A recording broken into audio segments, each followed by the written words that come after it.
Hi. Energetic star Ram Pothineni హీరోగా dashing director Puri Jagannadh డైరెక్షన్లో double smart Shankar movie నుండి థర్డ్ సింగిల్ రిలీజ్ అయింది. కేలఫడా కేలఫడా కేలఫడా హే అంటూ ఒక రొమాంటిక్ సాంగ్ను రిలీజ్ చేశారు. కేలఫడానా, ఇదేం లిరిక్ అండి, నాకెందుకో కొంచెం తేడాగా వినిపిస్తుంది. సాంగ్ వినటానికి చూడటానికి చాలా బాగుంది, కానీ ఆ ఒక్క లిరిక్కే కొంచెం తేడా కొడుతుంది. సర్లే, ఆ విషయం పక్కన పెడితే ఈ సినిమాకి మణి శర్మ మ్యూజిక్ అందిస్తున్నాడు. మరోసారి సూపర్ హిట్ ఆల్బమ్ని దించేలానే ఉన్నాడు. ఇప్పటికే రిలీజ్ అయిన 2 సాంగ్స్ కూడా విపరీతంగా ట్రెండ్ అయ్యాయి ఇన్స్టాగ్రామ్లో. ఇక ఎక్కడ చూసినా ఇవే సాంగ్స్. ఇప్పుడు ఈ రొమాంటిక్ సాంగ్ కూడా చాలా బాగుంది, ఇది కూడా ట్రెండ్ అవ్వటం ఖాయం. ఇక ఈ సాంగ్ విషయానికి వస్తే ఫస్ట్లో నెమ్మదిగా స్టార్ట్ అయిన లిరిక్స్ ఆ కేల్ ఆఫ్ డే అనే లిరిక్స్ దగ్గరికి వచ్చేసరికి మంచి ఊపు అందుకుంది. మెలోడీని బ్యాలెన్స్ చేస్తూ సాంగ్ కంపోజిషన్ బాగుంది. Director puri mark glamorous heroine ఈ సాంగ్కి హైలైట్.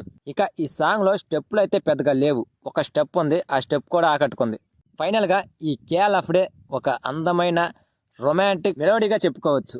మీరు గమనించారో లేదో, పూరి సినిమాల్లో ఇలాంటి మెలోడీస్ ఖచ్చితంగా ఉంటాయి. అదే ఆయన సెంటిమెంట్ అనుకుంటా. స్మార్ట్ శంకర్ మూవీలో కూడా గుమ్మా నచ్చేసావే అనే సాంగ్ కూడా బాగా ఫేమస్ అయింది. మరి ఈసారి కూడా ఆ సెంటిమెంట్ రిపీట్ అవుతుందా లేదా అనేది చూడాలి. ఇక డిజైనర్ దుస్తుల్లో హీరోయిన్ కావ్య కుర్రాలను హీట్ ఎక్కిస్తుంది. ఇక ఈ సాంగ్ని శ్రీహర్ష ఈమని అద్భుతంగా రచించారు. ధనుంజయ్ సింధుజ వాయిస్ ఇచ్చారు. సో సాంగ్ అయితే నాకు చాలా బాగా నచ్చింది, ఆ ఒక్క లిరిక్ తప్పితే. ఇక మీకు ఎలా అనిపించిందో ప్లీజ్ కామెంట్ చేయండి ఫ్రెండ్స్. ఇక ఈ సినిమా నుండి ఇంకెన్ని సాంగులు రిలీజ్ అవుతాయో తెలియదు, కానీ ఇప్పటి వరకు రిలీజ్ అయిన ఆల్బమ్ అయితే సూపర్ హిట్. ఇక ఆగస్టు 15న రిలీజ్ అవుతున్న ఈ సినిమా ఎలాంటి రిజల్ట్ అందుకుంటుందో చూడాలి. డైరెక్టర్ పూరికి అండ్ హీరో రామ్కి ఈ సినిమా హిట్ చాలా ఇంపార్టెంట్. చూద్దాం. So that's it guys. ఈ వీడియో కనుక మీకు నచ్చితే ప్లీజ్ గైస్ లైక్ చేయండి, షేర్ చేయండి అండ్ సబ్స్క్రైబ్ చేసుకొని పక్కన ఉన్న బెల్ ఐకాన్ని క్లిక్ చేసుకొని ఆన్లో పెట్టుకోండి ఫ్రెండ్స్, ప్లీజ్.